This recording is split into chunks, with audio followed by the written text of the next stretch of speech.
Hello, everyone, and we're back. I am back. So, blessed afternoon. Thank you for letting me know that you are not hearing me. So, this is episode 374 for Brewing Live, all new season, okay, for mental preparedness in the new landscape of living amidst the challenges of our present time. So, we are so live today. Thank you for joining me.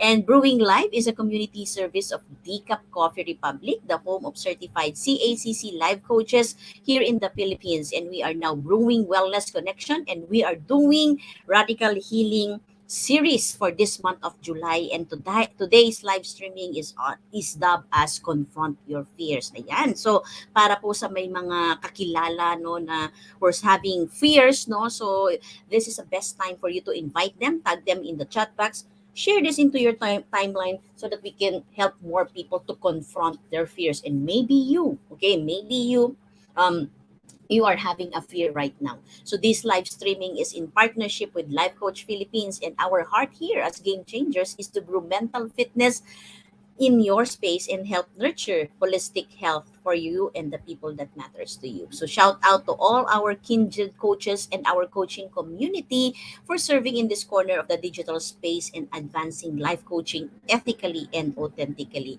And you know what? Giving is a lifestyle that never goes out of style. And as you see, the value that we provide here as an organization, we truly love and appreciate receiving your stars, your love gift through fund transfer. Just check the caption of this video for bank info and GCash account. And for Decaf Coffee Republic experience, we would like to invite you to visit us at Decaf Coffee Republic inside Pioneer Center compound, Pioneer Road, corner Brixton and United Street, Capitolio, Pasig City. And we are open from 10 a.m. to 10 p.m. And you know what? We are more than just a traditional cafe that serves your favorite and classic comfort food like sausage platter, waffles, bagels, cakes, milkshakes, and coffee-based drinks. We help individuals to make therapeutic lifestyle change with our plant-based meal, natural fruit juices, keto products, sugar replacement, and insulin organic wine and tea. And Decaf Coffee Republic is also the exclusive distributor of David's Faith Insulin Wine and Tea along the area of Mandaluyong and Parañaque. And our hashtag Save One campaign against the debilitating effect, of diabetes is right now ongoing. So we invite you to join us as resellers and brand ambassadors to help create awareness about the sugar regulator products that we have that can fight the debilitating symptoms and effects of diabetes. So please check our Facebook page for the menu of our sumptuous meal and refreshing drinks, or connect with Coach Rezzhel through 0917-586-1661 to partner with Decaf Coffee Republic in advancing health and wellness in your space. So if this is your first time to join us in, welcome, welcome, welcome. Thank you for being here. I can see here now si Coach Maureen, Coach Sean, Coach Marife. Okay, so and everyone, so tag your friends right now. So welcome. Thank you for being here. You may circulate the link of this video to invite your friends to watch with us, and you may also tag them in the comment below. So kung may kilala ka ngayon who needs this talk, confront your fears, or you may want to give some encouragement or motivation, or give some greetings, some shout out to a special person, to a friend, to a loved one, tag them, okay? Acknowledge them, express some gratitude, express some love, give them some inspiration today in a beautiful Saturday afternoon. And as for me, I would like to give some shout out to all my fellow mental model collectors inside the Be Learning Society by Master Coach A. So if you are not yet a smart holder of the Be Learning e-card, and you are still missing all the perks that we are enjoying today, now is the best time for you to take action. So connect with Coach Rezzhel through 0917-586-1661 to join the Be Learning Society, the tent maker of the Be Learning homes for mental fitness. So if you avail the Be Learning e-card, so you get to have a 5% food and beverage discount at Decaf Coffee Republic, and you get the full access pass to the Mental Model Masterclass by Master Coach A, exclusive to all the Be Learning Society members only. Plus, you get to benefit from the 90 minutes free coaching session with senior coaches from Life Coach Philippines. And what's more exciting is save the date on July 29, the fifth Friday of the month at 7:30 p.m. for Buyer Hot Button Mental Model Masterclass. Here, you will learn how to grow your sales and profit while making a positive impact by learning a mental model that intersects with business success. So, for more information and registration assistance, connect with Coach Rezzhel at 0917-586-1661. And right now, we are going now to dive into today's conversation about confront your fears. So please do tag your friends, your loved ones, forward this video link, and invite others to join us in our conversation of radical healing. And if this is your first time to join me, I am Master Coach Hasmin. I am a registered medical technologist, and right now I am a marketing executive in a reputable diagnostic company. I am also a certified CACC life coach and a certified mental health coach. I am the founder and creator of Life's Labyrinth Coaching Community, which help individuals to turn their life chaoses into order. And if you are watching this also on a replay, comment hashtag replay and do send us a message if you wish to connect with any points that resonates with you. And you may also find the YouTube link wherein you can watch all the episodes. So ngayon po ay nasa 374 episodes na tayo, no? So if you want to watch the episode 1 and the other episodes, you can go to our YouTube link where you can watch the replay of all the episodes of Brewing Live in the caption of this video. So please follow and subscribe to the channel so you will be notified when new learning videos becomes available. So now, let's get on with our conversation, with our discussion, no? Pag-usapan po natin all about fear. Ayan. So, do you remember, no? So, nung bata tayo, meron tayong mga kinakatakutan, may mga fears tayo. So, can you remember what is your fear when you were a child? 'Di ba? So ako, for me, ang natatakot ako noon is, of course, yung common fears no ng mga bata is dark, no? So darkness. So that is something that I have been fearful about when I was a kid, no? So parang feeling mo pag madilim merong lalabas, 'di ba? So, how about you? Ano yung fear mo? Ano yung mga kinakatakutan mo when you were young, when you were a children? And over time, no, as we grow older, so there are still fears that have remained, no? Kung di man nag-remain na iba, nadagdagan siya, di ba? And sa kid, kasama siya, di ba? Even when we are young, we learn, kagaya niya, no? For example, we learn that monsters under the bed or danger in the best basement, di ba? Nung bata tayo, yun yung kinakatakutan natin. Pero when we grow up, hindi na siya. Pero as we get older, we continue to face fears, di ba? And our fears become more complicated as we age and as we grow up. And katulad ng mga fears about mga fears, no? Maraming fears, no? Fear of darkness, fear of heights. I mean, how many of you here have fear of heights, di ba? Fear of flying, fear of pain, di ba? Fear of meron din ito, fear of flowers. May mga tao pa lang natatakot din sa flowers, di ba? Fear of peanut butter. Ayun, may mga taong takot sa peanut butter because peanut most common allergen kasi yung peanut. So that's why there are people who are fearful of peanut butter. So how about you? What can you remember, no? Ano yung nare-remember mong fear mo, or may kakilala ka ba na merong fear? And some people, they fear about yung sa natural environment, 'di ba? Kapag merong ulan, may bagyo, no? And I can feel that, no? So especially doon sa mga areas that has always may mga malalakas na bagyo, 'di ba?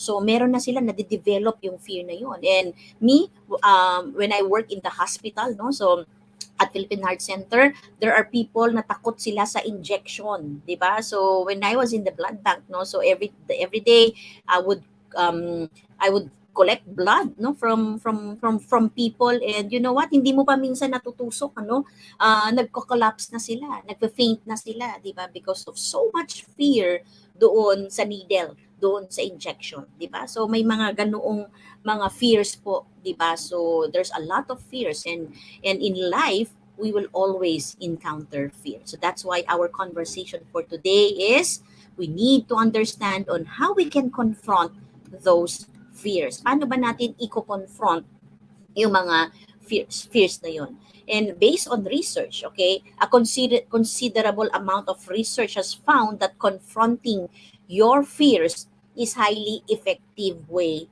than to reduce them, 'di ba?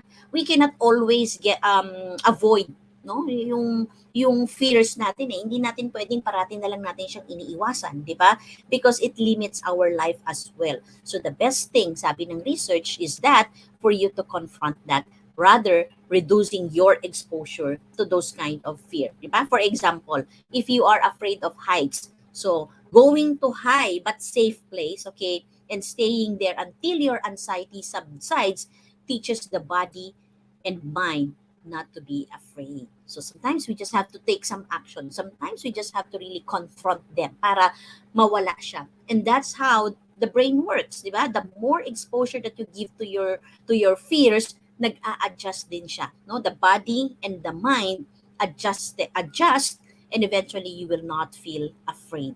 Okay?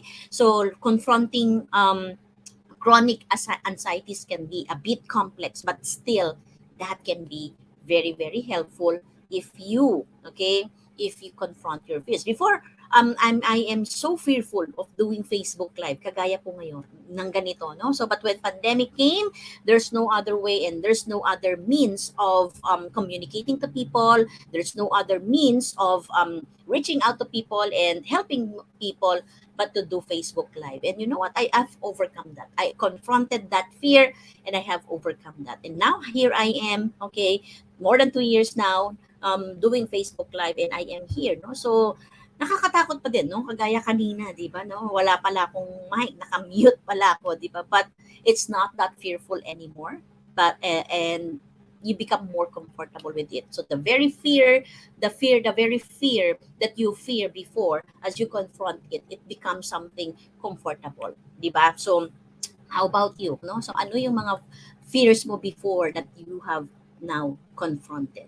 And as we get older, sabi ko nga kanina, di ba, the fears just get complicated. The fears just comes in, no? The more that we live life, no, ang fear parating nandiyan pa din dyan. So, but fear is not a negative thing. It is an emotion. In fact, fear is actually a basic human emotion designed to motivate us to avoid danger. Yan. So, may purpose po yung fear. Okay? So, let's not think about it as something negative. Let's not think about it as something that you can keep to yourself. Nakakahiya naman, ano? Kung sasabihin ko na ito yung fear ko, it's okay because that is an emotion. In fact, sabi nga ni Dr. Seth Gillingham that it is a way for our body to signal that there is danger. So, kaya, importante yung fear, di ba?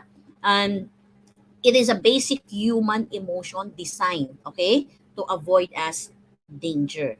And a physiological arousal happens when what's called the fight or flight response. So that's that energizes you to move away from a threat. So whenever that fear, no, that emotion of fear comes in, automatic, no, yung brain natin magsisend siya ng signals either to fight or flight, no? Tatakbo ka ba? Okay, that fear, no, narinig mo kunwari may nag-aaway, no, may nagsisigawan, di ba?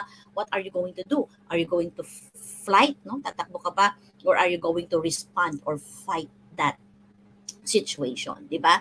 So kaya importante siya. So what we need now to understand is how to overcome fear and not allow it to paralyze us. So that's where fear, the problem of fear comes in, no? Kapag pinayagan natin yung fear to control our life, pag pinayagan natin yung fear to limit our life. So that's why we need to confront our fears. And the fear itself is not bad at all because it is an emotion, because it is a response of our body na sinasabi niyang avoid danger, avoid danger, avoid danger. So parang nagre-red alert siya, no, kapag ka nakaramdam ka ng fear.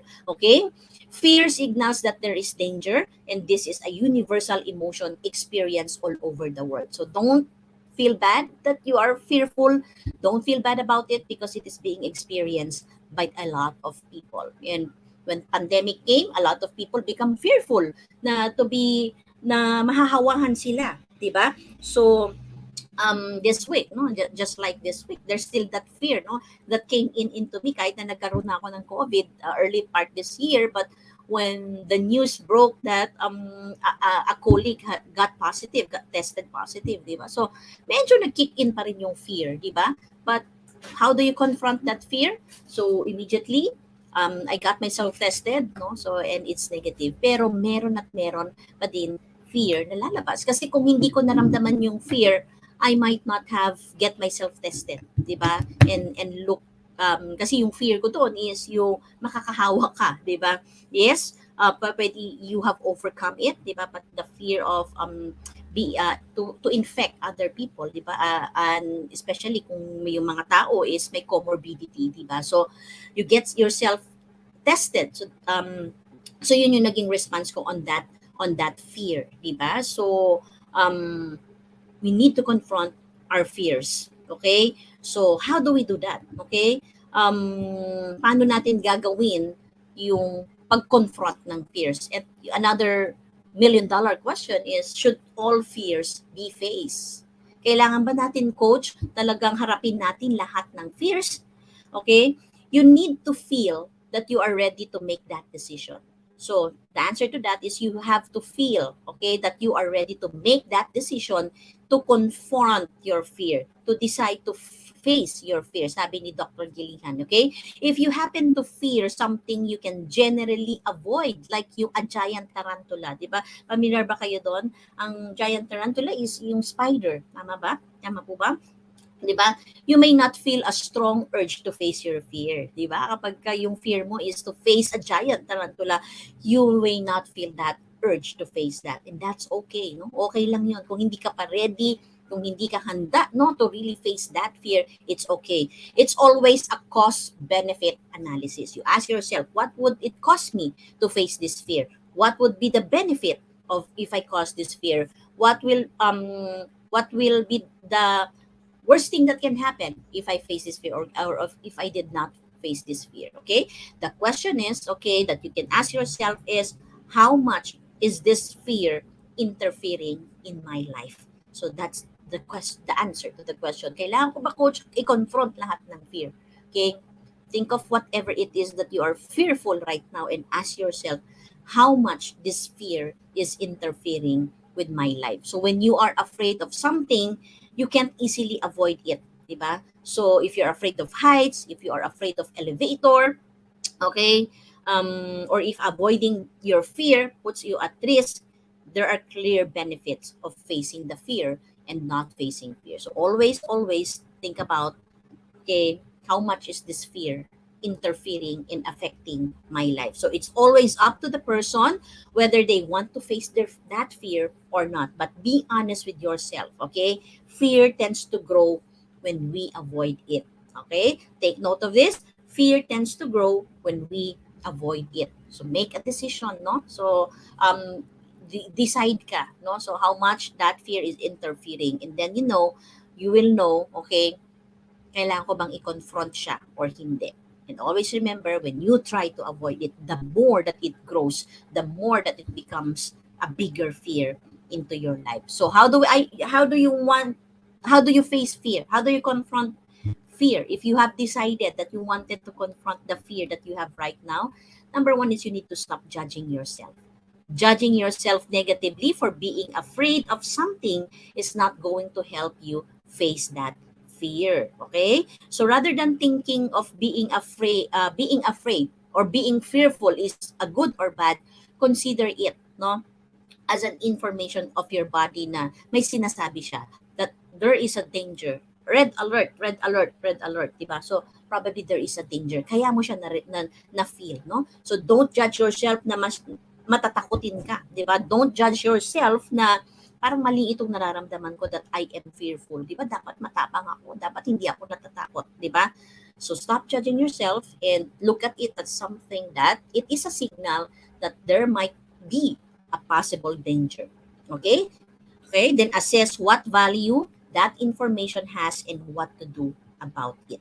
Second thing that you need to do, pag naramdaman mo na may fear ka, slow down. You need to slow down, okay? And breathe from your belly. Yun. So yung mga breathing exercise could really help you, especially if you are under the attack of so much fear or anxiety. You need to slow down and breathe in and breathe out. To do it, pause and take a deep breath. Okay? Mga 10 times. No? Inhale, hold your breath a bit, and then exhale.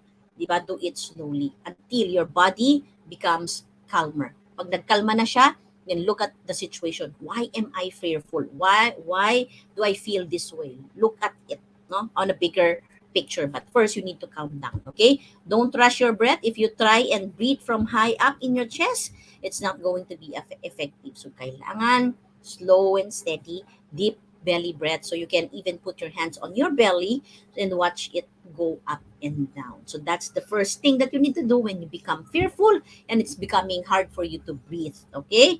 Be an emotion scientist. Yan yung pangatlong kailangan natin gawin, no? To confront our fears, be an emotion scientist. Paano yun, coach? Ano? Is you need to reframe your fear. Okay?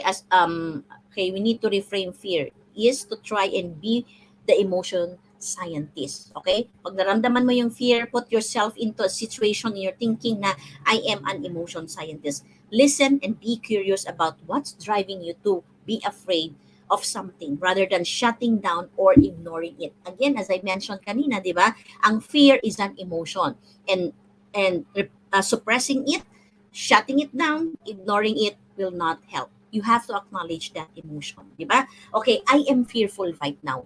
What is it that is causing me to fear about this problem? What is it causing me to fear about this person? What is it causing me to fear about this situation? Be an emotion scientist. Learn where that fear is coming from. You might see a new way to face those fears when you try to stop and assess, no, saan siya nanggagaling. And you might realize that there's less to be afraid of than you thought. Tama ba? How many of you here, sa 10 bagay, okay, sabi nila, parang isa lang yata doon yung totoo. Sa 10 bagay na fear ka, kinatakutan mo, there's only one that is true there. Right? So there's a lot of things that we are fearful of. But what can truly help is not ignoring that feeling, that emotion of that you feared, but you sit down, no, pause, and then think of it as what am I fearful about? Where is this fear coming from? Become an emotional scientist. And then practice positive self-talk. Because the normal default natin pag natatakot tayo, di ba, we beat ourselves, we say negative things to ourselves. So we become impatient with what we feel. We become impatient of the situation. So what you can do is replace the negative self-talk with positive self-talk. So tell to yourself, I've got this. Di ba? Rather than nakakatakot naman to, nakakatakot, di ba? You can tell to yourself, I've got this. I'm going to get this. I've been here before and I can do this. Start speaking positively to yourself and not so that you can you ma-diminish, no, matanggal yung default mo ng highlighting or magnifying the negative emotion. First, of course, do not ignore it. Okay, it's never it's a no to ignore what you feel, the fear that you are feeling. But you need to shift it. No? Kailangan mo siyang i-shift saan siya nanggagaling and start the positive talk. And fears can really cause us. Okay, so these are few of the items lang that you can start doing to confront your fears. Stop judging yourself. Okay, and then slow down, take a deep breath, be an emotion scientist, and practice positive talk. Fears can have serious impact on our well-being. The longer, the chronic fear tayo, that we feel that, the longer that we feel the fear, it is bad actually for our physical health and mental health. Because physically, di ba, kapag you feel fearful, di ba, tumataas yung blood pressure mo, tumataas yung heart rate mo, everything about you increases, no? So nag-i-increase siya and it is not good for your body. You will feel that, no, eventually even your mental health, you sacrifice your mental health, di ba? Hindi ka na nakakatulog, you started to become paranoid, no, fearful of about a lot of things. It can have a negative impact, serious impact on our well-being. So but it is important to remember that you are not alone. So if you need help, in the area of processing where your fear is coming from, and you need to someone to talk to, okay, connect with us at 0917-586-1661 or visit us at Decaf Coffee Republic, located at Pioneer Center Compound along Pioneer Road, Capitolio, Pasig City. You know what? There are a lot of fears in my life as well. And the more that I keep it to myself, the more that it is being magnified, and the more that I don't feel well about it. It doesn't sit well, di ba? Sometimes I would feel that parang nilalagnat ka pero wala ka namang sakit talaga at all. So you need to really express that emotion, that fear emotion. You need to acknowledge that, and if you need someone to walk hand in hand with you, please do connect with a life coach. Please do connect with us at 0917-586-1661. Being brave is not about the absence of fear. Being brave is having that fear but finding a way through it. And always remember that fear is temporary but regret is forever. There may be a lot of things that you are fearful right now in your life, but regret is forever. Baka mayroon kang kinakatakutang take action, step forward. Maybe it is a relationship that you are fearful, di ba, na i-confront o para ayusin. Maybe it's a person that you wanted to really talk to, di ba? Pero you are being hindered by your fear. You know, always remember that fear is temporary and regret is forever. So what is it that you need help right now in the area of your fear in your life? Always do know that help is available at Decaf Coffee Republic and Life Coach Philippines. So thank you for joining me today and supporting the advancement of mental fitness. I would like to invite you to join us on floor our face-to-face community event at Decaf Coffee Republic. So for every Sunday, we have Comfy Sundays, Sundays for Life with Coach Sean. And every Monday, we have Nurturing Mondays at Decaf Coffee Republic. Walk along with Coach Teen, with Coach Teen Di Hoya. Groove Tuesday, it's all about habits with me, with Master Coach Hasmin. And every Wednesday, it's Purpose Wednesday, Away in a Day with Coach Rezzhel. And every Thursday, Strengthening Thursday with no other than Master Coach A for coaching for the soul. And every Friday, we put a rest on our space into everyone. And come back again on Saturday. Okay, today is Fab Saturday. We have open mic with Coach Orville. And join us tonight, okay? Join us tonight for open mic with Coach Orville. So if you feel like expressing yourself, if you feel that you need to sing a song, no, even yung mga poetry, no, na hindi na isulat mo but has never been heard by anyone, you can go to Decaf Coffee Republic. It's a safe space. It's a place of no judgment. It's a space for you to just express. You don't have to be that good, no? Na yung feeling mo na kailangan talented ka at magaling ka. Tonight is a night for you to just express yourself. So join us tonight at 5 Saturday at Decaf Coffee Republic, 7:30 with Coach Orville.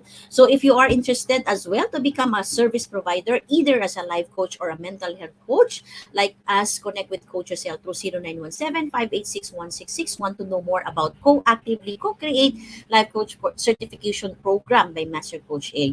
We are now accepting application for mental health certification and internship program with limited slots. So make sure that you make reservation with Coach Rezzhel. And of course, join us back tomorrow, same time, same digital space for episode 375 for improving your social skills with no other than Coach Orville. So join us tomorrow, lunch date. Let's have a lunch date, Sunday lunch date. So once again, this is Master Coach Hasmin, mentally fit to serve in behalf of Life Coach Philippines. This is us in the Philippines. Love, bam, boom. Love, bam, boom. We'll see you again tomorrow. Have a blessed day. As a business owner, are you overwhelmed by the need to post beautiful, engaging content every single day? Are you left wondering what to write? Tired of scrolling through stock photos that all start to look the same? Confused by complicated graphic design programs? Rise Up Creatives is here to help. Each month, we give you everything you need to create 31 days of social media content in just 5 minutes a day.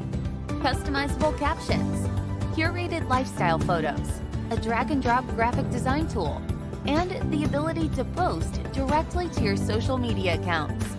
No one else empowers you with these 4 resources all in one place. Each month, we help you plan your social media calendar by providing you with 31 image themes and customizable captions so you can quickly and easily create engaging content and grow your following. Simply select the image that works best for your feed or story. Then, copy the caption and customize it to fit your audience. 5 minutes a day. It's that quick. Plus, you'll absolutely love our drag-and-drop graphic design tool. Start from scratch or choose one of our beautiful templates to fit your unique brand. When you're ready to export your design, you can download, email, or post directly to your social media accounts. Here's the truth. Our world needs what you have to offer. Don't let technology or procrastination hold you back. Rise Up Creatives is more than an online resource. We're a community helping you overcome your biggest barriers to reach your greatest goals. We're here to help you rise up and be creative.